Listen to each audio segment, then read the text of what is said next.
নিজের বরকে টানতে টানতে বাসর ঘরে নিয়ে যাচ্ছে বউ। শুনতে অদ্ভুত লাগলেও এমনটাই ঘটেছে খান ভিলায়। ইহান বাড়ি থেকে বের হয়ে তার বন্ধুর বাড়ি যাচ্ছিল। এমন সময় সীমা তার সামনে এসে দাঁড়ায়। ইহান ভ্রুকুচকে বলে, কি হয়েছে, আমার পথ আটকাচ্ছেন কেন? কোথায় যাচ্ছেন আপনি? সেটা তোমাকে বলার প্রয়োজন মনে করছি না। ইহানের এমন অবজ্ঞাসূচক কথা শুনে প্রচন্ড রেগে যায় সীমা। নিজের শাড়ির আঁচল কোমরে বেঁধে নেয়। ইহানের হাত শক্ত করে ধরে বলে, আমি আপনার স্ত্রী, এই কারণেই আপনি বাধ্য আমাকে বলতে। এক্ষুনি চলুন আমার সাথে। আপনার আজ কোথাও যাওয়া হবে না, আজ আমাদের বাসর হবেই হবে। অতঃপর ইহানকে টানতে টানতে বাসর ঘরের দিকে নিয়ে যেতে থাকে। ইহান অবাক হয়ে যাচ্ছিল, কারণ সে সীমার শক্তির সাথে পেরে উঠছিল না। সীমা ইহানকে অবাক হতে দেখে বলে, এত অবাক হওয়ার কিছু নেই, আমি কুংফু ক্যারাটে সব জানি, নিয়মিত জিমেও যাই, তাই আপনার থেকে আমার শরীরে শক্তি অনেক বেশি। কালো এই জন্য অপমান করছেন তো, এখন এই কালমের গুণও দেখে নিন।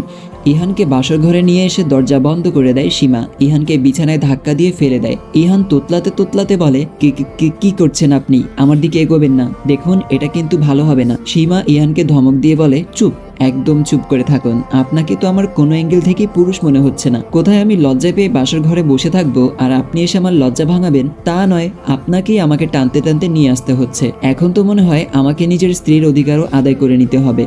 ইহানের গলা শুকিয়ে যাচ্ছিল।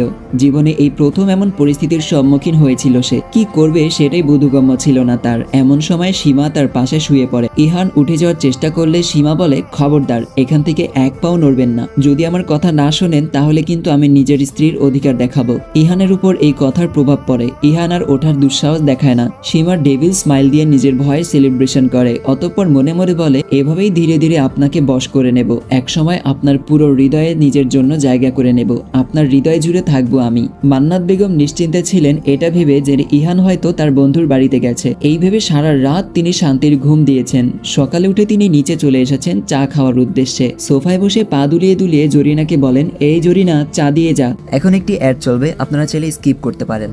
গাইস, 1x হচ্ছে সবচেয়ে বিশ্বস্ত বুকমেকার, যা পিএসজি এবং সিরিয়া অ্যাপের অফিসিয়াল পার্টনার, যেখানে আপনি cricket, football, tennis live match দেখতে এবং তাদের স্কোর ভবিষ্যৎবাণী করে সহজেই অর্থ উপার্জন করতে পারবেন। সেই সাথে বিএমডব্লিউ গাড়ি, আইফোন, ল্যাপটপ এবং আরো অনেক নগদ পুরস্কার জেতারও সুযোগ রয়েছে। এই অ্যাপটিতে আপনি crash, crystal, under and over 21 ইত্যাদি গেম খেলে সহজেই আয় করতে পারবেন। আপনি বিকাশ, নগদ, ব্যাংক, ক্রিপ্টো, পেপাল এবং অন্যান্য সহজ পদ্ধতির মাধ্যমেই সহজেই আপনার জেতা টাকা তুলতে পারবেন। এখানে আপনি 24 ঘন্টা 7 দিন গ্রাহক সহায়তা পাবেন। তাই এখনই পিন কমেন্টের লিঙ্ক ব্যবহার করে রেজিস্ট্রেশন করুন অথবা গুগলে 1x সার্চ করে রেজিস্ট্রেশন করুন। আর হ্যাঁ, রেজিস্ট্রেশনের সময় আমার প্রোমো কোড 1MARUF ব্যবহার করে প্রথমবার ডিপোজিটে 20,000 টাকা পর্যন্ত জেতার সুযোগ পান। মাথাটা কেন জানি ব্যথা করছে। জরিনার বদলে সীমা চা নিয়ে আসে। মান্নাত বেগম ভ্রু কুচকে ফেললেন। সীমাকে প্রশ্ন করেন, তুমি চা নিয়ে এসেছো কেন? জরিনা কোথায়? আমি তোমার হাতে চা খাবো না। সীমা তখন বলে, কেন শাশুড়ি আম্মা, আমার হাতে চাতে কি কোনো অসুবিধা আছে? আমি দেখতে কালো, এই জন্য কি আমার হাতে চাও খাওয়া যাবে না? যাকে আমি ছেলের বউ হিসেবে মানি না, তার হাতে চা তো দূরে থাক, পানি পর্যন্ত খাবো না। সীমা মস্করা করে বলে, আপনি না মানলে কি হবে? আপনার ছেলে তো আমাকে মেনে নিয়েছে, কাল রাতে আমাদের বাসরও হয়েছে। মান্নাত বেগম যেন ভিমরি খান কথাটা শুনে আতকে উঠে বলেন, বাসর হয়েছে মানে? ইহানের তো কালোর বন্ধুর বাড়িতে যাওয়ার কথা ছিল। এমন সময় ইহান সিঁড়ি বেয়ে নিচে নামছিল। মান্নাত বেগম বুঝতে পারেন ইহান তার মানে কোনো বন্ধুর বাড়িতে যায়নি, কাল রাতে এখানেই ছিল।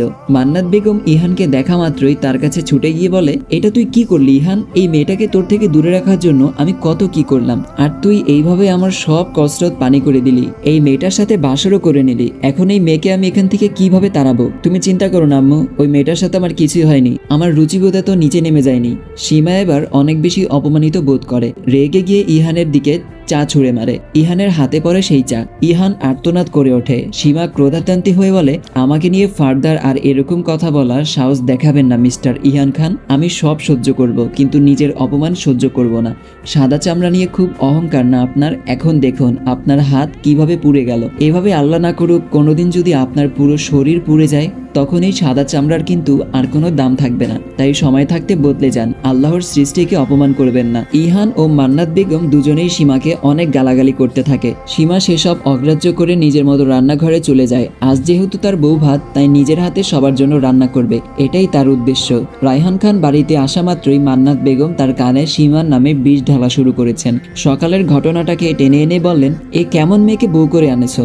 রূপ তো নেই, তার উপর এরকম শয়তানি করে বেড়াচ্ছে। আমার ছেলের ছেলেটার হাত পুরো পুড়িয়ে দিয়েছে। তুমি আজ এর বাকিটা বিহিত করো। রায়হান খান মুচকি হেসে বলেন, তোমাদের আগেই বলেছিলাম সীমার সাথে পাঙ্গা নিতে যাইও না, কিন্তু তোমরা আমার কোনো কথাই শুনলা না। এখন বোঝো কত ধানে কত চাল। মান্নাত বেগম কোনো প্রতিকার না পেয়ে খেপে যান। রাগে বকবক করতে করতে নিজের রুমের দিকে যেতে থাকেন। কিছু সময় পরেই সীমা এক কাপ কফি এনে রায়হান খানকে দিয়ে বলেন, এ নিন আপনার কফি। এসব আমি কি শুনছি? কি ব্যাপারে? তুমি নাকি ইহানের হাতে গরম চা ছুড়ে দিয়েছ? এটা কিন্তু তুমি একদম ঠিক কাজ করনি। সীমা অসহায় মুখ করে বলে, আমি কি করব বলুন? যখন কেউ আমার গায়ের রং নিয়ে কিছু বলে তখন নিজেকে আর ঠিক রাখতে পারি না। একটা কথা মনে রাখবে, রেগে গেলে তো হেরে গেলে। তাই নিজের রাগকে সবসময় নিয়ন্ত্রণ করার চেষ্টা করবে, ঠান্ডা মাথায় কাজ করবে। এভাবে রেগে গেলে ওরা তোমায় খারাপ ভাববে। তোমাকে আমি নমনীয় ভাবছি না, শুধু অতিরিক্ত রেগে যেও না। যতটা পারো পরিস্থিতি অনুযায়ী রিয়েক্ট করবে। বুঝতে পেরেছি। মান্নাত ও ইনায়া একসাথে বসে অনেক কথা বলছে। ইনায়া বলছে, আম্মু আমার তো মনে হচ্ছে না এই আপদ এত দ্রুত বিদায় হবে। ওই সীমাকে তো কোনোভাবেই জব্দ করা যাচ্ছে না। আমার মাথায় একটা বুদ্ধি এসেছে। কি বুদ্ধি? এবার লোহা দিয়েই লোহা কাটবো। সীমা ডাইনিং টেবিলে অপেক্ষা করছে সবার জন্য। আজ বৌভাত উপলক্ষে সবার জন্য নিজের হাতে বিভিন্ন রকম রান্না করেছে। এখন তার উদ্দেশ্য সবাইকে খাওয়ানো। একটু পরেই মান্নাত বেগম, ইনায়া, ইহান, রায়হান খান সবাই এসে খেতে বসেছে। সীমা সবার সামনে তার রান্না করা খাবার নিয়ে আসলে মান্নাত বেগম মুখ বিকৃত করে বলেন, এসব রান্না কি তুমি করেছো? সীমা মুচকি হেসে বলে, হ্যাঁ আমিই করেছি। কেন, আমার হাতের রান্না কি খাওয়া যাবে না নাকি? সাথে সাথেই মান্নাত বেগম, ইনায়া ও ইহান উঠে যায় খাবার টেবিল থেকে। শুধুমাত্র রায়হান খানই বসে থাকেন। ইনায়া মুখ ভেকচি দিয়ে বলেন, তুমি ভাবলে কি করে তোমার হাতের রান্না করা খাবার আমরা খাবো? আমরা কেউ এই খাবার খাবো না। সীমা কিছু বলতে যাবে তার আগেই রায়হান খান বলেন, রোজ রোজ এত অশান্তি আমার ভালো লাগে না। সীমা, তোমার কাউকে জোরাজুরি করতে হবে না মা। তুমি আমাকে খেতে দাও, আর তুমি নিজেও খেতে বসো। খাবার যদি বেঁচে যায় পথ শিশুদের খাওয়াবো, তাও লাভ। তবুও এদের দিতে হবে না। মান্নাত বেগম গলা খাকারি দিয়ে বলেন, তুমি আমাদেরকে পথ শিশুদের সাথে তুলনা করছো? একেই নিজের ছেলের জীবন নষ্ট করেছো এই মেয়ের সাথে বিয়ে দিয়ে। তার উপরে আমি কারো জীবন নষ্ট করিনি মান্নাত। তুমি নিজের ছেলেকে ভুল বোঝাচ্ছ। যাই হোক, এখন এই প্রসঙ্গে কথা বলতে চাই না। তোমার খেতে হলে খাও, আর না হলে যাও। তোমাদের সেদে সেদে খেতে বসানোর শখ সীমার নেই। সীমাকে রায়হান খান খেতে বসতে বলেন। সীমাও খেতে বসে। দুজনে মিলে খাওয়াও শুরু করে। ইহান বলে, আম্মু তুমি চিন্তা করো না, আমি এক্ষুনি খাবার অর্ডার করছি। এই মেয়ের হাতের খাবার তোমাদের কাউকেই খেতে হবে না। মান্নাত বেগম নিজের ছেলের কথা শুনে মৃদু হেসে বলেন, হ্যাঁ ইহান তুই তাই কর। আমার তো বাইরের খাবার খুব ভালো লাগে। এই মেয়ের হাতের খাবার খাওয়ার থেকে বাইরের খাবার খাবো, সেটাই ভালো। বিরিয়ানি অর্ডার করিস তো? আমার তো বিরিয়ানি খুব ভালো লাগে। সীমার মাথায় একটা বুদ্ধি আসে। সে রায়হান খানের সাথে একটা বিষয়ে আলোচনা করতে থাকে। বলে, শুনলাম আজকাল একটা জিনিসের বেশ চর্চা চলছে। কোন একটা রেস্টুরেন্টে নাকি খাসির মাংসের নাম করে কুকুর খাওয়ানো হচ্ছে। রায়হান খান বুঝতে পারেন সীমার উদ্দেশ্য, তাই তিনিও তাল মিলিয়ে বলেন, এটা নতুন কি? আজকাল তো এমনই চলে, কুকুর বিড়ালের মাংস খাওয়ানো হচ্ছে সব রেস্টুরেন্টে। এসব কথা শুনে মান্নাত বেগম বাইরের খাবার খাওয়ার শখ মিটে যায়। তিনি বলেন, বাইরের খাবার খেতে হবে না, তোরা সবাই এখানে খেতে বস। একদিন ওর হাতে রান্না খেলে কোনো অসুবিধা হবে না। অগত্যা সবাই খেতে বসে। সীমা বিজয়ের হাসি হাসে। রাতে ডিনারের আয়োজন করা হয়। রাতের রান্নাও করেছে সীমা। ইহান সবেমাত্র অফিসের সব কাজ শেষ করে বাড়িতে ফিরেছে। সীমা ইহানকে উদ্দেশ্য করে বলে, চলুন নিচে খেতে চলুন। তাহলে আমি খাবো না। সীমা এবার রেগে যায়, নিজে দৌড়ে নিচে যায়, অতঃপর খাবার বেড়ে নিয়ে আসে। ইহানের মুখের সামনে খাবার ধরে বলে, বেশি কথা না বলে চুপচাপ খেয়ে নিন, না হলে কিন্তু খুব খারাপ হয়ে যাবে। ইহান খাবারের প্লেট ফেলে দিতে চাইলে সীমা বলে, এই ভুলটা করবেন না। ইহান কিছু বুঝে ওঠার আগেই সীমা নিজের হাতে জোরপূর্বক খাইয়ে দেয় তাকে। ইহান শুধু অবাক হয়েছিল। সীমা ভাতের প্লেটটা ইহানের হাতে তুলে দিয়ে বলে, এখন ভালো বাচ্চার মতো খেয়ে নিন, না হলে আমি আবার খাইয়ে দেব। ইহান বাধ্য ছেলের মতো নিজের হাত দিয়ে খেতে থাকে। ইহানের খাওয়া শেষ হলে সীমা নিচে যায় বাড়ির অন্য সদস্যদের খাবারের ব্যবস্থা করার জন্য। রায়হান খানের সাথে বাকিরাও খেতে বসেছে দেখে অনেকটাই আশ্বস্ত হয় সীমা। রায়হান খানকে খাবার দিয়ে মান্নাত বেগমের প্লেটে খাবার দিতে যাবে, তখনই মান্নাত বলে ওঠেন, তোমাকে খাবার দিতে হবে না, আমাদের খাবার আসছে। সীমা কিছু বুঝতে পারে না এই কথার মানে। ইনায়া আচমকা বলে ওঠে, নেহা আপু চলে এসেছে আম্মু। মান্নাত বেগম খুশি মুখ করে নেহার দিকে তাকান। নেহা হলো মান্নাত বেগমের বোনের মেয়ে। এই নেহার সাথেই মান্নাত বেগম তার ছেলে ইহানের বিয়ে দিতে চেয়েছিলেন। মান্নাত বেগম বলেন, আয় নেহা আমার পাশে বস। নেহা এসে মান্নাত বেগমের পাশে বসে। তার হাতে একটা টিফিন বক্স ছিল, সেটা ডাইনিং টেবিলে রেখে বলে, আম্মু বিরিয়ানি রান্না করে পাঠিয়েছে, তুমি নাকি খেতে চেয়েছো? দে, এই তো আমাদের খাবার এসে গেছে। নেহা রায়হান খানের সাথে কুশল বিনিময় করে বলে, আসসালামু আলাইকুম খালু, কেমন আছেন আপনি? আলহামদুলিল্লাহ ভালো, তোমরা সবাই কেমন আছো? জি আলহামদুলিল্লাহ। রায়হান খান সীমার দিকে ইশারা করে বলে, তোমরা তো কেউ ইহানের বিয়েতে আসলে না। যাই হোক, এই হলো সীমা, ইহানের বউ, আমার পুত্রবধূ।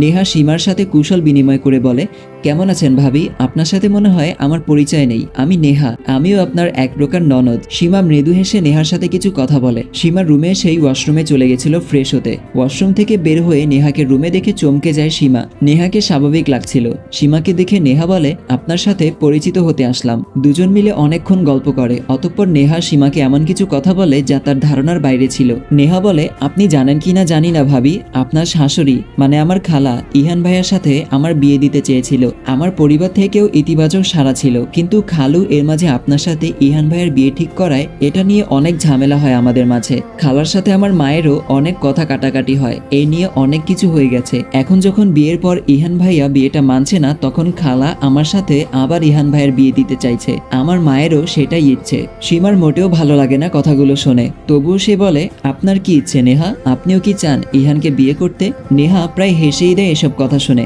হাসি থামিয়ে বলে, একদম না, আমার তো অন্য কাউকে পছন্দ।